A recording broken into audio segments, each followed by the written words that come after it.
Hello दोस्तों, आप सब कैसे हैं? उम्मीद करते हैं अच्छे होंगे। आप सभी को अनोखी कहानी में स्वागत है। आज मैं सुनाने जा रही हूँ प्यार भरा अनोखी कहानी है रुलाने वाली लव स्टोरी। चाहे आप कुंवारे हो या विवाहित, आपको इस रुलाने वाली प्रेम कहानी को ज़रूर एक बार पढ़ना चाहिए। क्यों पढ़े, इसका उत्तर कहानी को पढ़ने के बाद खुद ब खुद आपको मिल जाएगा। जब मैं उस रात घर पहुंचा तो मेरी पत्नी मेरा इंतज़ार कर रही थी। उसने हम दोनों के लिए डिनर परोसा। मैंने उसका हाथ पकड़कर कहा, मुझे तुमसे कुछ कहना है। वो नीचे बैठ गई और खामोशी के साथ मेरी तरफ देखने लगी। मैंने उसकी आंखों में एक अजीब सा दर्द महसूस किया। मैं कसमकस में था। मुझे समझ नहीं आ रहा था कि मैं अपना मुंह कैसे खोलूं, लेकिन मुझे उसे बताना था कि मेरी ज़िंदगी और दिमाग में क्या चल रहा है। मुझे उसे बताना था कि मुझे तलाक चाहिए। मैंने शांति से इस बात को उसे आगे रखा। वो मेरी बातों से नाराज नहीं लग रही थी, बल्कि उसने धीरे से मुझसे पूछा, क्यों? मैंने उसके सवाल से परहेज किया। तब इससे वो नाराज हो गई। उसने अपने हाथ में पकड़ी चम्मच फेंक दी और मुझ पर चिल्लाई, तुम जानवर हो। उस रात हमने आपस में बात नहीं की। वो पूरी रात रोती रही। मुझे पता था कि वो जानना चाहती थी कि हमारी शादीशुदा जीवन को क्या हुआ था, लेकिन मैं शायद ही उसे कोई संतोषजनक उत्तर दे पाता। मैं उसे कैसे बताता कि जिस दिल में पहले उसका घर था, उस पर अब रीना का राज है। अब उसे प्यार नहीं करता था। मुझे बस उस पर दया आती थी। अपराध बोध की गहरी भावना के साथ मैंने एक तलाक के समझौते का पेपर तैयार किया, जिसमें कहा गया था कि वो हमारा घर, हमारी कार और मेरी कंपनी की 30% हिस्सेदारी की मालकिन होगी। जब उसको मैंने वो पेपर दिए तो उसने पल भर उस पर नज़र डाली और फिर उसके टुकड़े टुकड़े कर दिए। जिस स्त्री ने अपने जीवन के 10 वर्ष मेरे साथ बिताए थे, वह अब अजनबी सी लगने लगी थी।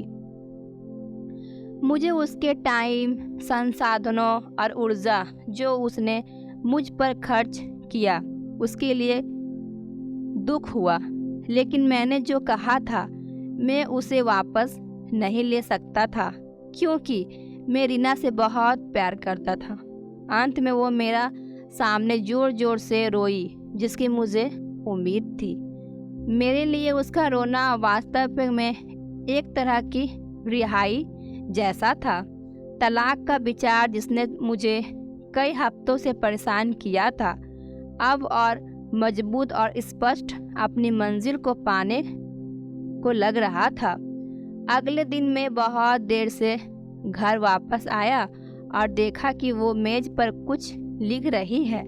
मैंने रात का खाना खाया और सीधे सोने चला गया और बहुत तेजी से सो गया, क्योंकि मैं रीना के साथ एक व्यस्त दिन के बाद थक गया था। जब मैं उठा तब भी वो टेबल पर लिख रही थी। मुझे परवाह नहीं थी, इसीलिए मैं पलट गया और फिर से सो गया। सुबह उसने अपनी तलाक की शर्तों मुझे बताई। वह मुझसे कुछ नहीं चाहती थी, लेकिन तलाक से पहले उसे 1 महीने का नोटिस चाहिए था। उसने अनुरोध किया कि उस 1 महीने में हम दोनों यथासंभव सामान्य जीवन जीने के लिए संघर्ष करेंगे। इसके लिए उसके कारण सरल थे। हमारे बेटे की 1 महीने में परीक्षा थी और वो हमारी टूटी हुई शादी से उसे मेंटली डिस्टर्ब नहीं करना चाहती थी। यह तो मुझे भी मंजूर था। बेटा तो हम दोनों का था, लेकिन उसके पास एक और शर्त थी। उसने मुझे याद करने के लिए कहा कि कैसे मैं उसे अपनी शादी के दिन दुल्हन के कमरे में ले गया था। उसने रिक्वेस्ट किया कि इस 1 महीने तक मैं हर दिन उसे अपने बेडरूम के सामने एक दरवाज़ा तक ले जाऊं। मुझे लगा कि वो पागल हो रही है, लेकिन हमारे साथ में बीतने वाले अंतिम दिनों को सहन किया जा सके और कोई ड्रामा क्रिएट ना हो, इसलिए मैंने उसका अजीब अनुरोध स्वीकार कर लिया। मैंने रीना को अपनी पत्नी की तलाक की शर्तों के बारे में बताया। वो जोर से हंसी और उसे लगा कि यह सच में पागलपन है। कोई फर्क नहीं पड़ता कि वो कौन सी चालें चलती है, उसे तलाक का सामना करना ही पड़ेगा, उसने तिरस्कार पूर्वक कहा। अगले दिन से 1 महीने का नोटिस पीरियड शुरू हो गया। मेरे तलाक के इरादे को स्पष्ट रूप से व्यक्तित किए जाने से पहले से ही मेरी पत्नी और मेरे बीच कोई शारीरिक संपर्क नहीं रह गया था। इसीलिए जब मैंने उसे पहले दिन गोद में उठाया तो हम दोनों को अजीब लगा। हमारे बेटे ने हमारे पीछे ताली बजाई। डैडी ने मम्मी को गोद में लिया है। उसके शब्दों ने मुझसे एक दर्द की भावना जगाई। शयन कक्ष से बैठक कक्ष तक, फिर दरवाजे तक मैं उसे गोद में लेकर 10 मीटर से अधिक चला। उसने आंखें बंद की और धीरे से कहा, हमारे बेटे को तलाक के बारे में मत बताना। मैंने सिर हिलाया। कुछ परेशानी महसूस कर रहा था। मैंने उस दरवाजे के बाहर नीचे उतार दिया। वह काम पर जाने के लिए बस की प्रतीक्षा करने लगी। मैं ऑफिस के लिए अकेला चला गया। दूसरे दिन हम दोनों ने काफ़ी आसानी से एक्टिंग कर ली। वह मेरे सीने पर झुक गई। मैं उसके ब्लाउज की खुशबू सूंघ सकता था। मुझे एहसास हुआ कि मैंने इस महिला को लंबे समय से ध्यान से नहीं देखा था। मुझे एहसास हुआ अब वह जवान नहीं रही थी। उसके चेहरे पर कम सही लेकिन झुर्रियाँ आ गई थी। उसके बाल सफ़ेद हो रहे थे। हमारी शादी से उस पर बुरा असर पड़ा है। 1 मिनट के लिए मैंने सोचा कि मैंने उसके साथ क्या कर दिया है। चौथे दिन जब मैंने उसे उठाया तो मुझे आत्मीयता की वापसी का आभास हुआ। अरे ये वही महिला है जिसे मुझे अपनी ज़िंदगी के 10 अमूल्य साल दिए हैं। 5वें और 6ठे दिन मैंने महसूस किया कि हमारे बीच एक रूपता की भावना फिर से बढ़ रही है। मैंने रीना को इस बारे में नहीं बताया।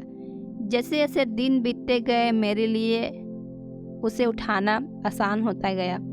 मैंने सोचा शायद प्रतिदिन की यह कसरत ने मुझे मजबूत बना दिया है। एक सुबह वह सोच रही थी कि क्या पहने। उसने बहुत सारे कपड़े पहनाने की कोशिश की, लेकिन उस एक भी उपयुक्त पोशाक नहीं मिली। फिर उसने गहरी सांस ली। वो बोली, मेरे सभी कपड़े बड़े हो गए हैं। मुझे अचानक एहसास हुआ कि वह इतनी पतली हो गई है। मुझे अब समझ में आया कि यही असली वजह है जो मैं उसे इतनी आसानी से उठा पाता था। अचानक एक विचार ने मुझे अंदर से झंझोर दिया। उसने अपने दिल में कितना दर्द और कितना दुख दबा रखा होगा जिससे उसकी ऐसी हालत हो चली है। अवचेतना में कभी इस बारे में सोचा ही नहीं सका। मैंने उसके सिर को छुआ। हमारा बेटा उसी समय अंदर आया और बोला, पापा, माँ को गोद में उठाने का समय हो गया है। उसके लिए इस 1 महीने में अपने पिता को अपनी माँ को गोद में उठा कर ले जाते देखना उसके जीवन का एक अनिवार्य हिस्सा बन गया था। मेरी पत्नी ने हमारे बेटे को करीब अपने आने का इशारा किया। उसे कसकर गले लगा लिया। मैंने अपना मुंह फेर लिया क्योंकि मुझे डर था कि मैं इस अंतिम समय में अपना विचार न बदल लूं। फिर मैंने उसे अपने बाहों में पकड़ लिया। शयन कक्ष से चलते हुए बैठक के कमरे से होते हुए दरवाजे तक उसने सौम्यता और स्वाभाविक रूप से अपने हाथ मेरी गर्दन के चारों ओर रख दिए। मैंने उसके शरीर को कसकर पकड़ रखा था। यह हमारी शादी के दिन जैसा ही था, लेकिन उसके बहुत ही कम वजन ने मुझे उदास कर दिया। आखिर दिन जब मैंने उसे अपनी बाहों में लिया तो मैं मुश्किल से एक कदम भी आगे बढ़ सका। हमारा बेटा स्कूल के लिए चला गया था। मैं ऑफिस चला गया, दरवाज़ा बंद किए बिना तेजी से कार के अंदर बैठ गया। मुझे डर था कि थोड़ी सी देरी से भी मेरा मन बदल जाएगा। मैं वहाँ से चला गया जहाँ रीना रहती थी। रीना ने दरवाज़ा खोला और मैंने उसे कहा, सॉरी रीना, मैं अपनी पत्नी को अब तलाक नहीं दे पाऊँगा। उसने मुझे आश्चर्य से देखा। वह चंभे में थी और फिर मेरे माथे को छुआ। क्या तुमको बुखार है? उसने पूछा। मैंने अपने सिर से उसका हाथ हटा दिया।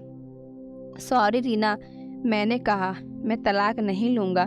मेरा वैवाहिक जीवन शायद इसीलिए उबाऊ था क्योंकि वो और मैं अपने जीवन के छोटे छोटे पलों को महत्व नहीं देते थे। इसीलिए नहीं कि हम अब एक दूसरे से प्यार नहीं करते हैं। अब मुझे एहसास हुआ है कि जब से मैं उसे अपनी शादी के दिन अपने घर ले आया था, तब मैंने और उसने एक दूसरे से वादा किया था कि हम एक दूसरे का साथ तब तक नहीं छोड़ेंगे जब तक कि मौत हमें अलग ना कर दे। ऐसा लग रहा था कि रीना अचानक शौक से जाग गई है। उसने मुझे एक जोरदार थप्पड़ मारा और फिर दरवाज़ा मेरे मुंह पर पटक दिया और फुट फुट कर रोने लगी। मैं उससे घर से बाहर आया और अपने घर की ओर चल दिया। रास्ते में फूलों की दुकान पर मैंने अपनी पत्नी के लिए फूलों का गुलदस्ता लिया। सेल्स गर्ल ने मुझे पूछा कि कार्ड पर क्या लिखूं? मैं मुस्कुराया और लिखा, मैं तुम्हें हर सुबह उठाऊंगा जब तक मौत हमें अलग नहीं कर देती। उस शाम मैं घर पहुंचा, हाथों में फूल और चेहरे पर बड़ी सी मुस्कान लिए। मैं सीढ़ियां चढ़ा और अपनी पत्नी के बिस्तर पर पाया मृत। मेरी पत्नी महीने से कैंसर से लड़ रही थी और मैं रीना के साथ इतना व्यस्त था कि ना मैंने ध्यान दिया, नहीं महसूस किया। वो जानती थी कि वो जल्द ही मर जाएगी और वह मुझे हमारे बेटे की नकारात्मक प्रतिक्रिया से बचाना चाहती थी। अगर हम तलाक के साथ आगे बढ़ते तो मेरा बेटा मुझसे पक्का नफरत करता। कम से कम हमारे बेटे की नज़र में एक प्यार करने वाला पति हूँ। मैंने तो नहीं, लेकिन मेरी पत्नी ने अपना वादा आखिरी दम तक साथ निभाने का पूरी तरह से निभाया।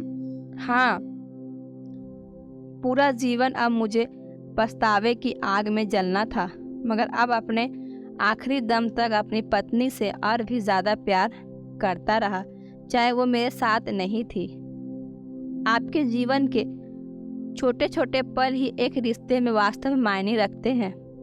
ये हवेली, कार, संपत्ति, बैंक का पैसा नहीं, यह खुशी के लिए अनुकूल माहौल बनाते हैं, लेकिन अपने आप में खुशी नहीं दे सकते। इसीलिए अपने जीवन साथी के दोस्त बनाने के लिए समय निकालें और एक दूसरे के लिए वो छोटे छोटे काम करें जो नवीनता पैदा कराते हैं। एक वास्तविक सुखी विवाहित जीवन जिए। यदि आप इस कहानी को शेयर नहीं करते हैं तो कोई फ़र्क नहीं पड़ेगा। अगर आप ऐसा करते हैं तो आप शायद एक शादी को टूटने से बचा सकते हैं। जीवन में कई बार ऐसे लोग असफल होते हैं जिन्हें इस बात का एहसास नहीं होता है कि वह सफलता के कितने करीब थे जब उन्होंने हार मान ली। तो दोस्तों, ये कहानी आप सभी को सुनकर कैसे लगे, आप हमें कमेंट के माध्यम से बता सकते हैं और अपने दोस्त के साथ शेयर करें। प्लीज़ लाइक करें, सब्सक्राइब करें। धन्यवाद।